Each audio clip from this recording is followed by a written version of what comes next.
আসসালামু আলাইকুম। যৌক্তিক দরবার থেকে আপনাদেরকে স্বাগতম। আজকে টাইটেল দেখে অনেকেই বুঝতে পারছেন আজকে ইলিশ মাছ নিয়ে আলোচনা হবে। ইলিশ মাছ আমাদের দেশে জাতীয় মাছ সত্ত্বেও দেশের প্রায় 90% মানুষ ইলিশ মাছ কিনে খাইতে পারে না। যেই দেশের 90% মানুষ ইলিশ মাছ কিনে খাইতে পারে না, সেই দেশে ইলিশ কিভাবে জাতীয় মাছ হইতে পারে?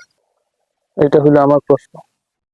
দেশের জাতীয় ফল কাঁঠাল, যা দেশের প্রত্যন্ত অঞ্চলের সকল শ্রেণীর মানুষই হাতের নাগালের মধ্যেই আছে।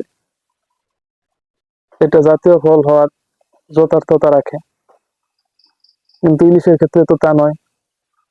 তাহলে কেন ইলিশকে জাতীয় মাছের স্বীকৃতি দেওয়া হবে? ইলিশকে অবশ্যই রাজনৈতিক মাছের স্বীকৃতি দিতে হবে, কারণ যে দল ক্ষমতায় আসুক কিংবা যে সরকারি ক্ষমতায় আসুক, সবারই নীতি এক। কেউ ইলিশের দাম কমাইতে রাজি না। সাধারণ মানুষের নাগালের বাইরে রেখে সেই মাছকে কিভাবে জাতীয় মাছের স্বীকৃতি দেওয়া হবে?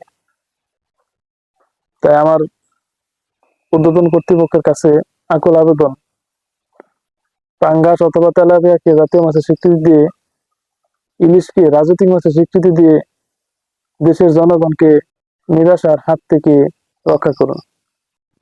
ঊর্ধ্বতন কর্তৃপক্ষের কাছে আমার আকুল আবেদন, যে দামে ইলিশ বিদেশে রপ্তানি করা হয়, সেই দামে দেশের সাধারণ জনগণকে ইলিশ কেনার সুযোগ দেওয়া হোক। প্রয়োজনে দেশের জনগণ টাকার পরিবর্তে ডলার দিয়ে ইলিশ মাছ কিনবে। ধন্যবাদ সবাইকে। আসসালামু আলাইকুম।